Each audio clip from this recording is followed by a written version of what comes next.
দর্শক এই মুহূর্তে দেখতে পাচ্ছেন বাংলাদেশ পুলিশ সদস্যদের কিন্তু নিরাপত্তা দিচ্ছেন বাংলাদেশ সেনাবাহিনীর যে সদস্যরা রয়েছেন তারা কিন্তু এখন তাদের নিরাপত্তা কিন্তু দেওয়ার চেষ্টা করছেন।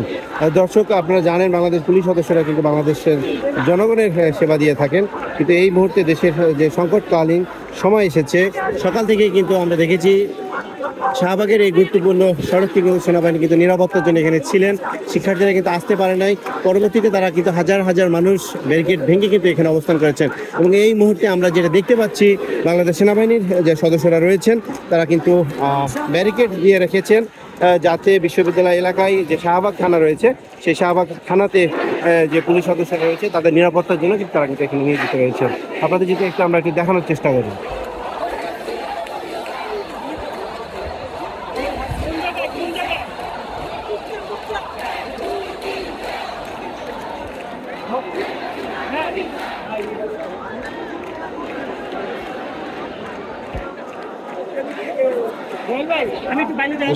যদি চারিদিকে একটু দেখাতে থাকি বাঁধ ভাঙা উল্লাস, মানুষ কিন্তু বিভিন্ন জায়গা থেকে বিভিন্ন পয়েন্ট থেকে ব্যারিকেড ভেঙে কিন্তু তারা কিন্তু এই শাহবাগ যে চত্বর সেই চত্বরে তারা কিন্তু এসেছে এবং যদি আপনাদের চারিদিকে দেখানো থাকি তারা কিন্তু এক দফা দাবিতে কিন্তু এখনো তারা কিন্তু অনড় এবং এক দফা দাবি বাস্তবায়ন না করে কিন্তু তারা কিন্তু এই মাঠ ছেড়ে যাবেন না এমনটা কিন্তু তারা কিন্তু বলছেন।